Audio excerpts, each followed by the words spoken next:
اب اس کا جو اب ہمارا جو آگے سوچ ہے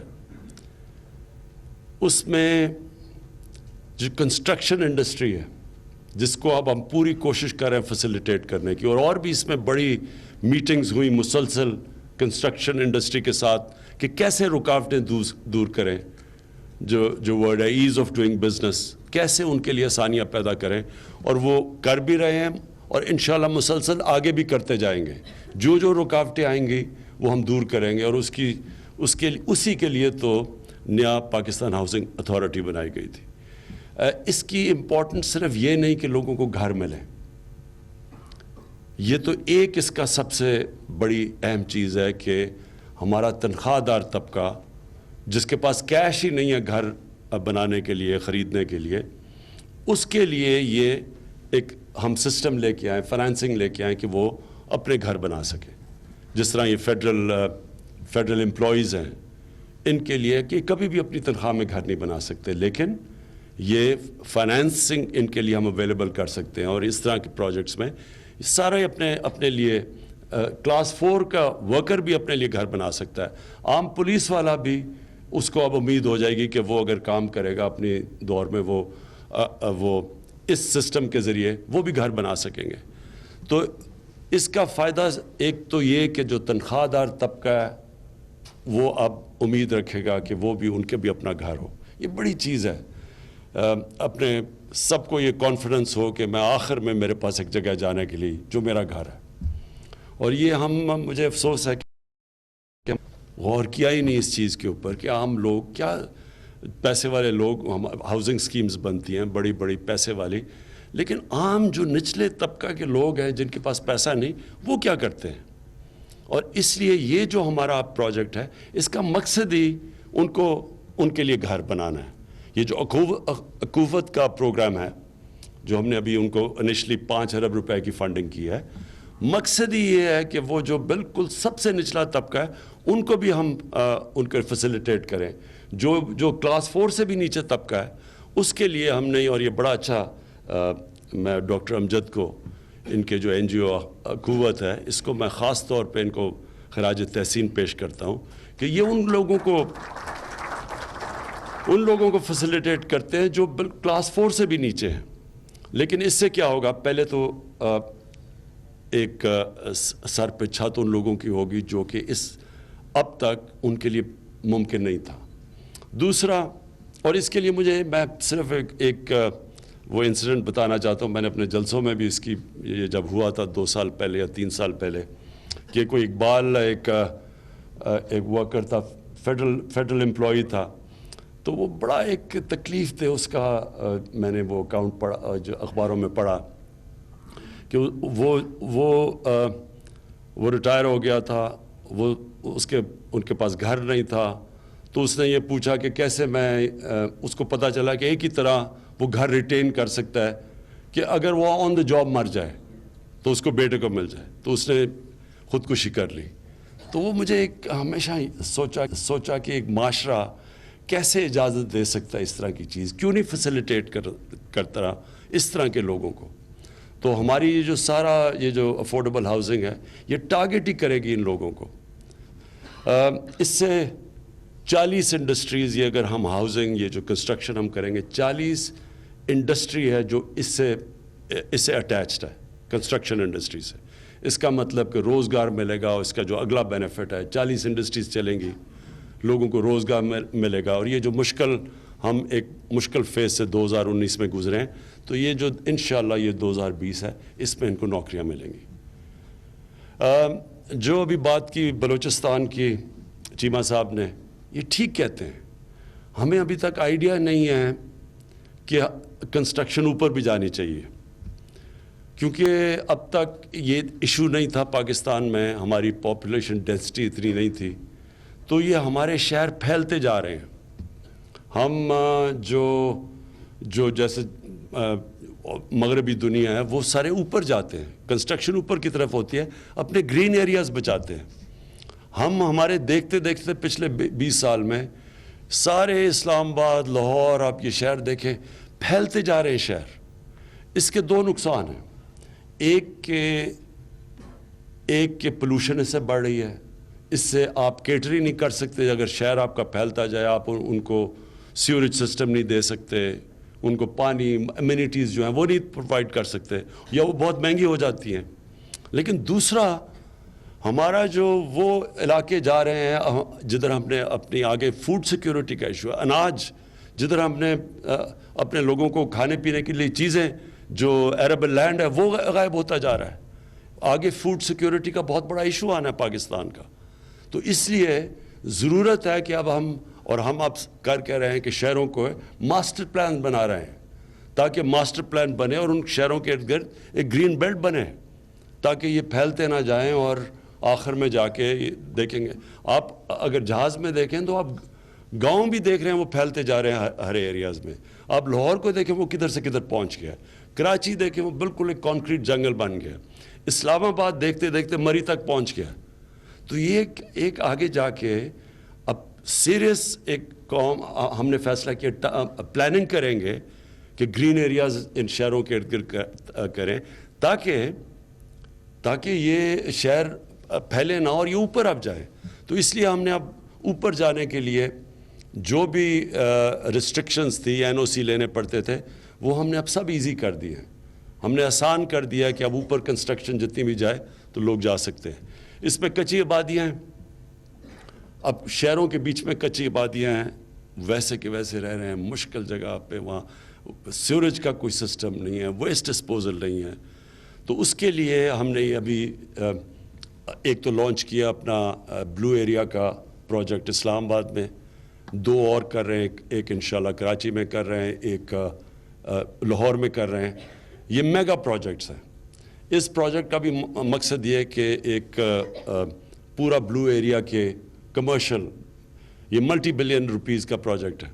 لیکن اس کی جو آمدنی ہوگی ہم نے فیصلہ کیا ہے, اس آمدنی سے وہ جو کچی آبادیاں ہیں ادھر ہم کنسٹرکشن کریں گے. اس آمدنی سے وہاں کنسٹرکشن کریں گے, ان کے اوپر ورٹیکل فلیٹس دیں گے تاکہ وہ وہاں ادھر ہی رہ سکیں, ان کی ملکیت اپنی ہو. تو وہ سسٹم جو کہ اتنی دیر سے چلا آ رہا اور پھیلتی جا رہی ہے کچی آبادیاں, تاکہ ان کے لیے بھی ہاؤسنگ کریں جو کہ غریب ترین لوگ ہیں. میں آخر میں پھر سے آپ سب کو مبارک دیتا ہوں, منسٹر صاحب آپ کو, سیکرٹری صاحب, DG صاحب, آپ سب کو. اور میں یہ جو اب ہمارا جو چل پڑا ہے نیا یہ ہاؤسنگ کا پروجیکٹ, نیا پاکستان ہاؤسنگ پروجیکٹ, اس کا انشاءاللہ جو میں دیکھ رہا ہوں, یہ ہم وہ اب کوشش کرنے جا رہے ہیں جو بہت پہلے پاکستان میں ہونی. لوگوں کے لیے ہم اب یہ کیٹر کرے گا جو اب تک اپنے لیے گھر نہیں بنا سکتے. اور اس سے نہ تو صرف ایک جس طرح میں نے کہا کنسٹرکشن کی بوم ہوگی, اس سے کنسٹرکشن ہوگی, انڈسٹریز بنیں گی, روزگار ملے گا, خوشحالی آئے گی. لیکن سب سے بڑی بات یہ ہے کہ اللہ کی برکت آئے گی اس ملک پہ. حضرت علی کا قول ہے کہ کفر کا نظام چل جائے گا لیکن ظلم کا نظام نہیں چل سکتا.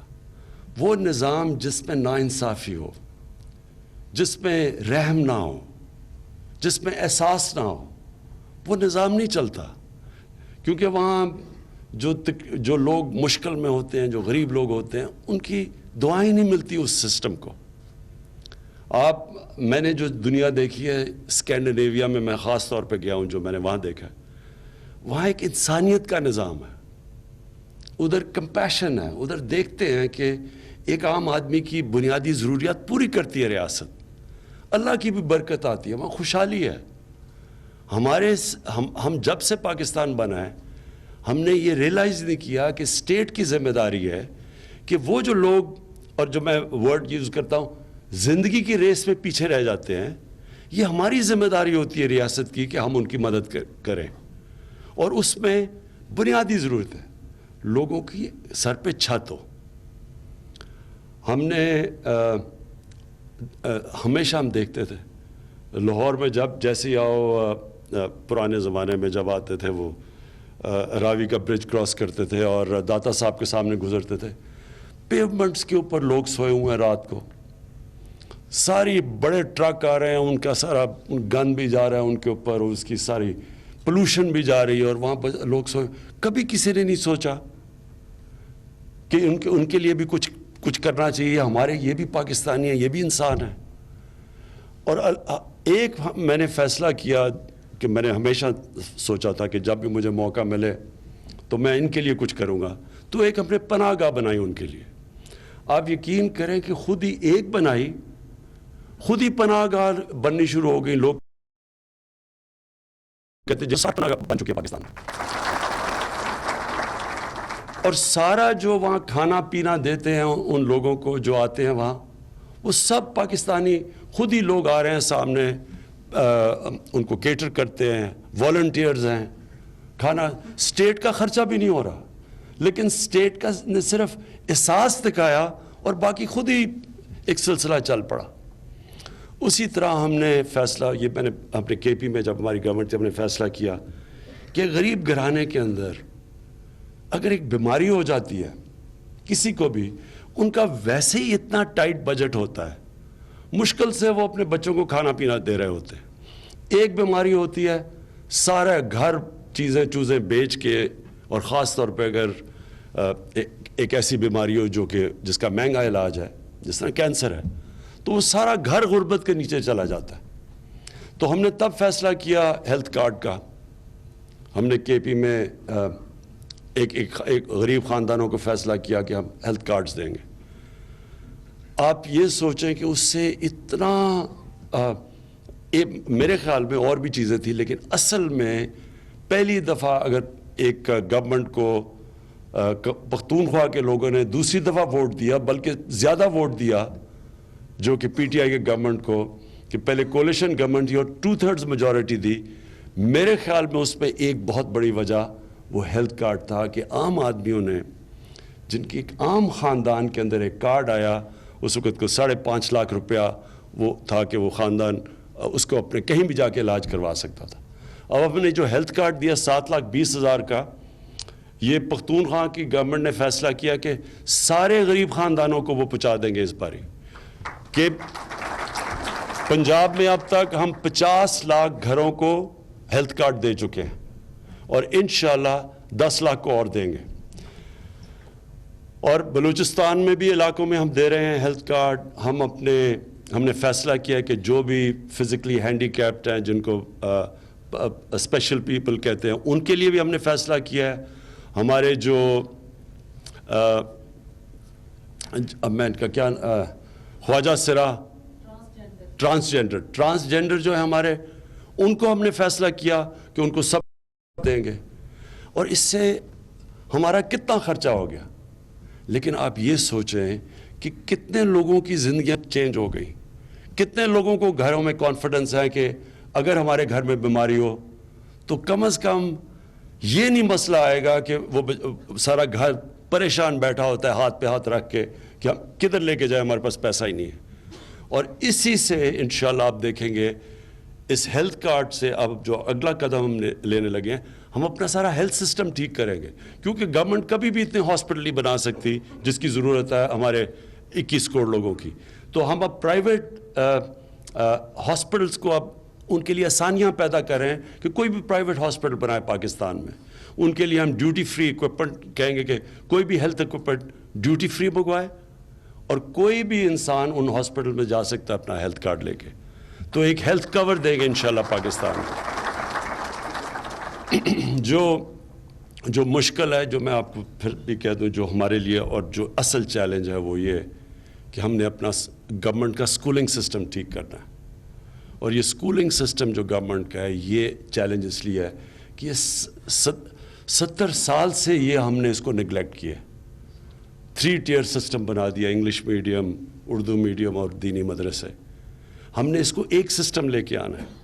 اور مجھے بڑی خوشی ہے کہ اب ہم نے ہماری جو فیڈرل ایجوکیشن جو ہماری منسٹری ہے, اس نے بڑی محنت سے اب ایک سلیبس, کور سلیبس لے کے آ رہے ہیں کہ سارے بچے, چاہے وہ مدرسوں میں ہوں گے, چاہے وہ اردو میڈیم میں ہوں گے, انگلش میڈیم میں, ایک کور سلیبس انشاءاللہ ہم اگلے سال تک لے کے آ رہے ہیں کہ سارے اسکولوں میں ایک کور سلیبس سب کو پڑھنا پڑے گا. اس کے اوپر ایکسٹرا سبجیکٹ وہ اسکول فیصلہ کر سکتا ہے، لیکن کور سلیبس ایک سب کے لیے ہوگا تاکہ قوم بنے، تاکہ یہ جو ہماری مختلف قسم کے کلچرز ڈیولپ ہو رہے ہیں یہ ختم ہو. ابھی عورت مارچ ہوئی، اس کے اوپر آپ نے خود ہی دیکھ لیا کہ ایک مختلف کلچر نظر آ گئے ہیں کہ ملک میں یہ اچھی کلچرل ایشو ہے. اور یہ کدھر سے آتا ہے؟ اسکولنگ سسٹم سے. ایک اسکول سسٹم میں ہم ایک کلچر پڑھاتے ہیں جس کا کوئی تعلق ہی نہیں ہوتا باقی جو اسکول سسٹمز میں پڑھا جا رہا ہے. تو قوم نہیں بن سکتی ایسے. کورس سلیبس ساری قوم کو ایک پڑھنا چاہیے، اور انشاءاللہ وہ بڑی محنت سے ہماری ایجوکیشن منسٹری نے کیا ہے. یہ ہمارے لیے زیادہ مشکل ہے کیونکہ یہ ایک بہت بڑے اسکیل پہ چینج آئے گا. اس وقت ہم بات کریں تقریباً 4-5 کروڑ ہمارے اسکول میں بچے پڑھ رہے ہیں. ان کے لیے جو سسٹم ہے اس میں تھوڑا سا ٹائم لگے گا، لیکن پھر سے میں کہتا ہوں وہ چائنیز پروورب ہے کہ 1000 میل کے سفر پہ جانے کے لیے ایک پہلا قدم لینا پڑتا ہے. اور انشاءاللہ یہ ہمارا پہلا قدم ہوگا کہ ہمارا ایجوکیشن سسٹم سنتھسائز ہو ایک ہی قسم کا، تاکہ طبقے نہ پیدا ہوں اپنے ملک کے اندر. سب کو پتہ ہو اپنے دین کا، سب کو پتہ ہو اگر ہم نے ساروں کو ہائر ایجوکیشن کے لیے انگریزی پڑھانی ہے تو سب کو انگریزی پڑھنی آئے. یہ نہ ہو کہ ایک چھوٹے سے طبقے کو آئے اور وہ پھر اپنے آپ کو سپیریئر سمجھے کہ اس کو انگریزی آتی ہے باقیوں کو نہیں آتی. تو ایک سسٹم لے کے آئیں سارے ملک کے لیے. تو ہمارا جو ہے تعلیم، اس پہ زور، صحت پہ لوگوں کو، ہاؤزنگ کے اوپر، اور اس کے علاوہ جو وہ بھی بڑا چیلنج ہے کہ ایک عام آدمی اگر بیمار ہوتا ہے، ایک عام آدمی اگر عدالت میں جاتا ہے تو حکومت اس کے لیے وکیل کر کے دے. یعنی غریب آدمی اگر اس کے پاس پیسہ نہیں ہے وکیل کرنے کے لیے تو اس کا مطلب اسے انصاف نہیں ملے گا. اس کے لیے ہم نے ایک نیا قانون لے کے آئے ہیں لیگل ایڈ کا، کہ انشاءاللہ اب گورنمنٹ پوری زور لگائے گی کہ ایک عام آدمی کو جس کے پاس پیسہ نہیں ہے اس کو انصاف دینے کے لیے انشاءاللہ ہم اب وکیل کر کے دیں گے. بہت بہت شکریہ. اسلام آباد میں 20,000 گھروں کی تعمیر کا